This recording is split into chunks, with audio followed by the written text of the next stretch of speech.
manam nusiam manam jam nusia Hawaithrak se masak siam pazare hawarni tin ga yole kilum ni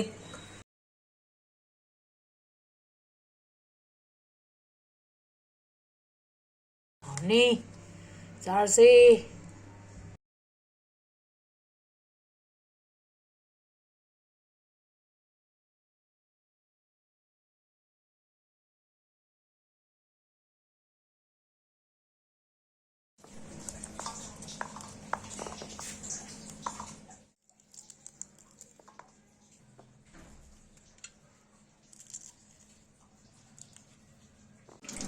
Hoppa loire gi Hawaithrak se dugo phajana chamto e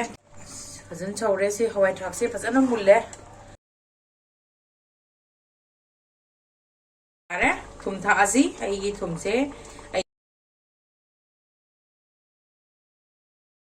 kai gino da nubi japuni na dum sa lai jate ni masana koi cha dribo dum sa da mayam bu Pangambam Chakshang da taram no okchari ingdam thagi losalakpa matam sida Hawaithrak su yam phajare tu kilo ani ne lere je lupa kun da pi deli da to si phajana thoi ngim matam sida khara hongi matam sida Hawaithrak uti amtang di cha haurasi ne to hana to kho asi Hawaithrak se mutu maru ga si yam phajai tu zai hauso hauni uti samtik sangbo uti do thongang da sa si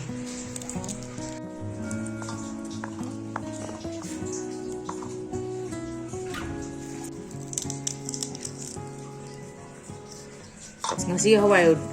uti se koi se Hawaithrak se ngan khok to edana du ga na nungbi japhu da jana ta thong da ra ga ta yenge hawra na mai dau ge khok loire gi Hawaithrak se du ko phajana jam to e to sumuk to e se kilo mom maya ni aina tau dori bi se Hawaithrak uti se aina ngasi thong doi se Hawaithrak uti se si nungbi japhu si da kilo om di chan bani kilo ma ne du khang de Hawaithrak se ga ji di kaung na fin na thong dori bra yeng se Hawaithrak se da ching khara hamna bane du yam di hapro idi chamas ama kha kha pa khara sau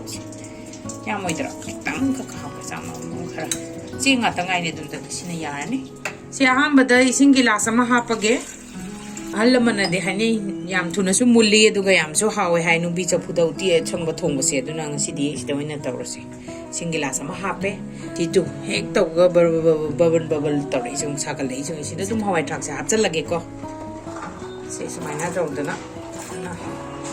ko mayam na nungbi chapu da thong da bida cooker da thong ge hai da di yam samme Hawaithrak se hapchal lo ching do hapchal lo du ga singkara hapaga dum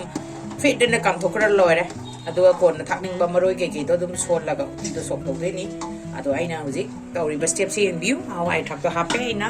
aduga sing du su dum hapchan ching si su dum hapase ado khoina kawroi da ba am ding asai gi nungbi chapu si da thong kan da di ai gi phone jina khara pikpaga chenabam jangani mase hairi bo sem si mache che khara di yam drai gi se tu si dum hapasi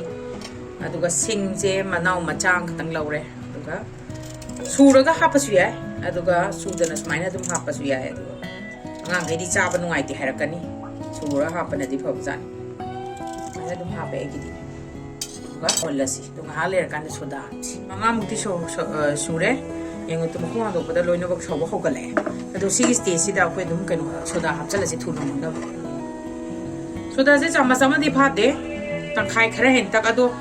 soda e hapa ka roi da badi o ka da bani ko se hape to soda hapa da ne guru sogale je du na ne dum or le ge da bani pai le raga maina dum chori ngai da koi o che du ga mayam na ka roi da badi akoi gi tip ama ga lei yam chuna sum sogal laga buru patha doi so pudi ngari machang tang tak hapchalo du da di yam na pakhala roi nga sai gi soda na pakhala podo aduna nang control line to dum chore se Hawaithrak se phajana mulle aduna koi minute tara mu da ne ni se thomi se ado ai hujik si dum thalage sok tom na ba mu ready sok torasi ai thau se chamas ani mugi changda aina hape khangda aduga khang se sara kanda aina lauriba maroi se cham na tezbata ahum khak laure telo ama soire mithi mana no ine sok torani aduga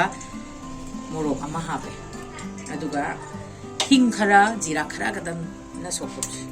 da tu Hawaithrak se ngasai digi aina sok to bringai da thambaje masak se phajara dra sakrik sange thau sare tu manin kakhale tezbata se han thadarasi maroi number of the Mumbo, the Howard हिंजे चम्मच तंखाई की चांगदा हापो हिंग मनम याम रोस ले बोय दादी कितंग हापो कितंग वा ले किसे दुना अदुगा जिरादे चम्मच तंखाई फबात न कितंग हापस